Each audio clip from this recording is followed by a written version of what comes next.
Hello everybody, welcome to Theology 101. Today we are going to talk about the book of Nahum. The book of Nahum is the 34th book of the Old Testament. The Hebrew Bible has 3 sections: the Law, Prophets, and Writings. The Law contains the first 5 books of the Old Testament. The Prophets is made up of 8 books divided into the former prophets and the latter prophets. The latter prophets include Isaiah, Jeremiah, Ezekiel, and the 12 minor prophets. The writings consist of religious poetry and wisdom literature, and Nahum is part of the 12 minor prophets section of the Old Testament. Now, when I say a book is considered a minor prophet, I am not referring to its importance, but to its length. In other words, the 12 books called the minor prophets are shorter than the major prophets. Now, Nahum is part of a trilogy of 3 minor prophets: Habakkuk, Zephaniah, and Nahum. Chronologically, Nahum comes first, then Zephaniah, and finally Habakkuk. One reason why these books are grouped up together is because all 3 prophets minister around the same time period, namely during the time of King Manasseh. Together, they tried to get Judah to repent of their injustice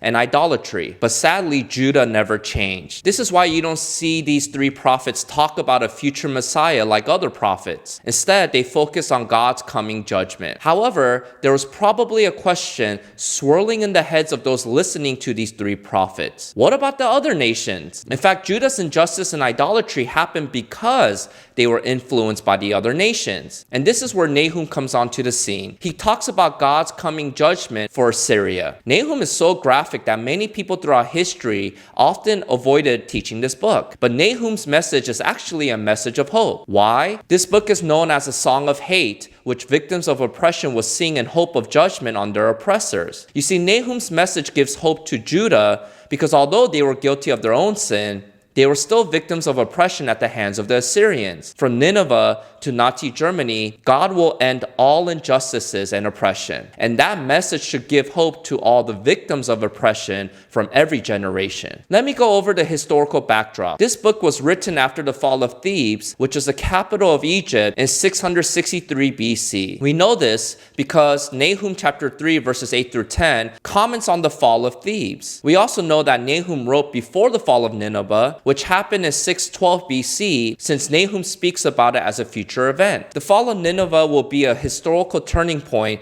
because this will accelerate the fall of the Assyrian Empire and usher in the Babylonians as the new world power. Since the time of Tiglath-Pileser III, Assyria had dominated the ancient Near Eastern world. Its dominance and influence included requiring taxes from other nations, including Israel and Judah. For the next 100 years, Judah remained as a slave nation to Assyria. By the time of Nineveh, Assyria seemed invincible, and their power was concentrated in its capital, Nineveh. Generations before, you might remember another prophet who spoke a word to Nineveh, Jonah. And much to Jonah's disappointment, Nineveh repented from their sins and violence and turned to faith in Yahweh. However, years later, we see that Nineveh went back to their evil ways by the time we get to Nahum. And this time, God will not give Nineveh another chance to repent. Assyria influenced Judah's king, Manasseh, with their idolatry. He erected altars for Baal, made an Asherah, and worshiped the stars of heaven. After Manasseh's death, Amon, his son, reigned for 2 years and continued the practices of his father. By the time Amon's son, Josiah, came to the throne, Assyria had dominated Judah for over a century. Though little is known of the early years of Josiah's reign, he must have been influenced by people who wanted to see a political and religious revival. When Assyria's last strong leader, Ashurbanipal, died in 627 BC, Josiah acted quickly and started to make religious reforms in Judah. He destroyed the altars to Baal and Asherim and the statues of other idols. Josiah made such an impact on Judah that the author of the book of Kings declared him as one of Judah's greatest leaders. Nahum preaches before Josiah became king and during the reign of Manasseh. During the reign of Josiah is when Nahum's prophecies were finally fulfilled. So eventually in 614 BC, Ashur fell to the Medes. In 612 BC, the Babylonians united with the Medes to attack Nineveh and eventually destroyed the Assyrian Empire. Let's take a closer look at Nahum. Nahum's name means to comfort, which explains why his judgment against Nineveh was meant to comfort Judah. Typically, prophets would preach sermons which were recorded and edited together to make a book. But it seems that Nahum wrote this book himself. This leads to the first theme in Nahum, God's character. Nahum is not a book about vengeance.